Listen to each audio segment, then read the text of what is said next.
Hello friends, इस video में हम एटॉमिज्म को डिस्कस करेंगे। एटॉमिज्म भी एक प्री सोक्रेटिस एरा की फिलॉसफी है, बहुत इंपॉर्टेंट फिलॉसफी है, जिसको लिपिकस और डेमोक्रिटस नाम के दो फिलोसफर्स, ग्रीक फिलोसफर्स ने दिया। और इस फिलॉसफी के अकॉर्डिंग जो फंडामेंटल एलिमेंट है, फंडामेंटल यूनिट है सारे क्रिएशन का, वो एटम्स होते हैं। तो जैसा कई और जो फिलोसफर्स थे ग्रीक एरा के, उन्होंने बोला था फायर होता है फंडामेंटल एलिमेंट, या पूरा जो क्रिएशन है वो 4 एलिमेंट से होता है। ये सारी थ्योरीज को एटॉमिस्ट ने रिजेक्ट किया और उन्होंने बोला कि जो एटम्स होते हैं वो फंडामेंटल एलिमेंट है, जिसके जो सारे क्रिएशन के पीछे हैं।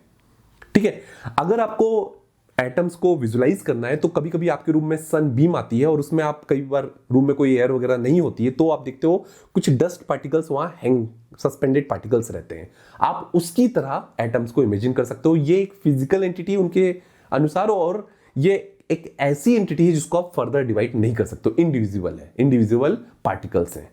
ठीक है, ये जो फिलॉसफी है थोड़ी सी साइंस की तरफ ओरिएंटेड है, राइट। लेकिन इसमें थोड़ा सा एक पार्ट है जो मैं यहां मेंशन करूंगा, थोड़ा सा इंटरेस्टिंग पार्ट है कि उन्होंने बोला ना सिर्फ फिजिकल एंटिटीज बट आपके जो इमोशंस होते हैं, थॉट्स होते हैं, फीलिंग्स होती है, वो भी एटम से मिलकर बने हैं, एटम से बने हैं, क्योंकि ये जो सारे इमोशंस हैं या थॉट्स हैं ये बाकी इवेंट को ट्रिगर कर सकते हैं। ठीक है, तो उनका कहना है कि ना केवल फिजिकल एंटिटीज, जो फिजिकल एंटिटीज नहीं भी हैं, टेंजिबल एंटिटीज नहीं भी हैं, वो भी सारी एटम से ही बनी है। ठीक है, लेट्स डिस्कस दी की पॉइंट्स ऑफ एटॉमिज्म। तो जो पहला पॉइंट है वो है इनडिविजिबिलिटी या अविभाज्यता। इसका क्या मतलब होता है कि जो एटम्स होते हैं वो बेसिक यूनिट होते हैं, मोस्ट फंडामेंटल यूनिट होते हैं, जैसा मैंने पहले भी डिस्कस किया, ऑफ मैटर, और ये फर्दर डिवाइड नहीं किया जा सकते, इनडिविजिबल होते हैं। दूसरा है इम्यूटेबिलिटी या अपरिवर्तनीयता। जो एटम्स होते हैं वो इंडिस्ट्रक्टिबल है, उनको आप डिस्ट्रॉय नहीं कर सकते, और वो कांस्टेंट होते हैं, शेप में, साइज में, अपनी नेचर में वो कांस्टेंट रहते हैं। तीसरा पॉइंट है वाइड। तीसरा जो की पॉइंट है वो है वाइड और मूवमेंट, ये दोनों रिलेटेड हैं। तीसरा और चौथा जो पॉइंट है रिलेटेड है। वाइड जो है वो एटम्स के मूवमेंट के लिए इंपॉर्टेंट है। जो डेमोक्रिटस है उसने बोला कि इस मूवमेंट की वजह से ही एक क्रिएशन हुआ है। जो आप वेरियस स्टेट्स ऑफ यूनिवर्स देख रहे हो, ये इस मूवमेंट की वजह से ही हुआ है, एटम्स के मूवमेंट की वजह से ही हुआ है। और ये मूवमेंट तभी पॉसिबल है जब एटम्स के बीच में वाइड हो। अगर आप एक पूल टेबल में बहुत सारी बॉल रख दो और उसमें सारी बॉल्स को सटा के रख दो, तो उनका बीच में स्पेस नहीं रहेगा, तो मूव नहीं कर पाएंगी, फ्रीली मूव नहीं कर पाएंगी, तो उनके बीच में स्पेस होना चाहिए। उसी तरह ये वाइड इंपॉर्टेंट है एटम्स के फ्री मूवमेंट के लिए। और जब ये एटम्स आपस में इंटरेक्ट करते हैं, कोलाइड करते हैं, उससे ही ये सारा क्रिएशन हुआ है। ठीक है, तो इन ए वे वो बोलता है कि ये जो पूरा यूनिवर्स है वो मैकेनिकल लॉस पे चल रहा है, क्योंकि सारा चीजें कोलिजन ऑफ एटम्स या इंटरेक्शन ऑफ एटम्स से ही हो रहा है। तो ये पूरा यूनिवर्स है, उसका जो फंक्शनिंग, उसका जो गवर्निंग पावर है वो मैकेनिकल लॉज है, गॉड नहीं है, मैकेनिकल लॉज है, कोई सुपर नेचुरल पावर नहीं है, मैकेनिकल लॉज है। उसने बोला कि ये जो वाइड है ये एंडलेस है, ये इनफाइनाइट है। ठीक है, क्योंकि नथिंग की कोई लिमिट नहीं है, ये वाइड है, it's nothing but nothing, right. तो इसकी कोई लिमिट नहीं है, इनफाइनाइट है, और इसीलिए ये जो एटम्स है कॉन्स्टेंटली मूव हो रहे हैं, जो यूनिवर्स है कॉन्स्टेंटली एक्सपेंड हो रहा है। और ऐसा सिर्फ एक यूनिवर्स या एक वर्ल्ड नहीं है, ऐसे बहुत सारे वर्ल्ड हैं, जहां जहां वाइड है वहां एटम्स है, और एटम्स वहां फ्रीली मूव हो रहे हैं। तो बहुत सारे एटम्स हैं, बहुत सारे वर्ल्ड्स हैं। ठीक है, अभी एक पॉइंट ये है कि जो हमारा वर्ल्ड है या हमारा जो यूनिवर्स है, उसका बिगनिंग भी है और उसका एंड भी है। बिगनिंग मैंने बताया जैसे मैकेनिकल लॉ से गवर्न होके बिगनिंग है, जब ये एटम्स मूव होते हैं उनके इंटरेक्शन की वजह से ये क्रिएशन हो रहा है।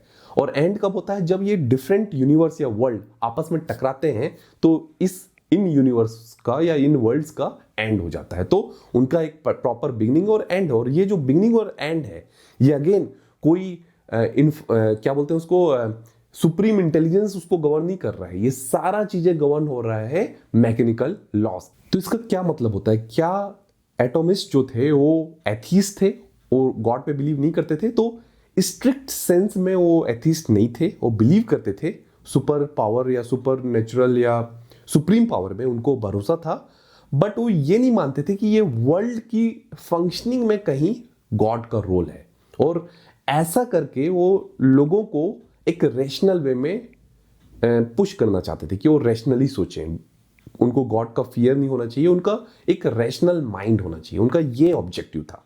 ऑब्वियसली जो ये फिलॉसफी थी ये थोड़ी अहेड ऑफ टाइम थी, उस टाइम के हिसाब से ये अहेड ऑफ टाइम थी। और जैसा मैंने बताया कि ये लोगों को पुश करी थी रैशनल थिंकिंग के लिए, उनको वर्ल्ड की तरफ रैशनली देखना था, पर इसमें भी अपने लूप होल्स थे। ठीक है, बहुत साइंटिफिक थी, लेकिन जैसा अरिस्टोटल ने इसको क्रिटिसाइज किया, उन्होंने बोला कि ठीक है, वर्ल्ड का जो क्रिएशन हुआ या जो भी आप different various states of this universe आप देख रहे हो, it's because of that movement, लेकिन फर्स्ट मूवमेंट का क्या कॉज था? ठीक है, पहला एटम कैसे मूव हुआ? कुछ तो होगा ना, किसी ने तो पुश किया होगा, कोई दूसरा एटम टकराया, वो एटम को किसने मूवमेंट में लाया? तो ये जो क्वेश्चन था ये अनआंसर्ड, एटॉमिज्म ने इस क्वेश्चन को कभी, एटॉमिस्ट ने इस क्वेश्चन को कभी एड्रेस नहीं किया। और दूसरा जो क्रिटिसिज्म है वो है डेकार्ट ने। डेकार्ट ने बोला कि आप बोल रहे हो कि एक्सटेंशन है, आपने बोला ना कि जो वाइड है वो इनफाइनाइट है, उसका मतलब है वो एक्सटेंशन है बिना मैटर के। ये उसी तरह हो गया कि आप बोल दो कि मैं हैप्पी हूं विदाउट हैप्पीनेस, या हैप्पीनेस है विदाउट ए हैप्पी पर्सन। ठीक है, उसी तरह आप बोल रहे हो एक्सटेंशन है, इनफाइनाइट वाइड है, लेकिन वहां कुछ नहीं है। तो ये थोड़ा कॉन्फ्लिक्टिंग स्टेटमेंट है। तो इस बेस पे डेकार्ट ने भी एटॉमिज्म का इसको क्रिटिसाइज किया। तो इसके साथ ही मैं इस वीडियो को यहाँ कंक्लूड कर सकता हूँ। मैंने हाई लेवल पे जितने भी ये पॉइंट्स है, सारे इंपॉर्टेंट पॉइंट्स हैं, इनको आपको एक्सप्लेन कर दिया है। आपको चाहिए तो आप एक लेवल एक डबल क्लिक कर सकते हो, सारे जितने भी की फीचर्स या की पॉइंट्स मैंने आपको बताए हैं, बट मोस्टली सारे पॉइंट्स इसी के इर्द गिर्द बात करते आपको दिखेंगे। ठीक है, तो इसके साथ ही मैं इस वीडियो को कंक्लूड करता हूं। मेरा यूडमी का कोर्स पब्लिश है, उसका डिस्क्रिप्शन मैंने, उसका जो डिटेल्स है मैंने डिस्क्रिप्शन सेक्शन में डाल दिया है। Thank you so much for watching this video and I will see you in the next video. Thank you.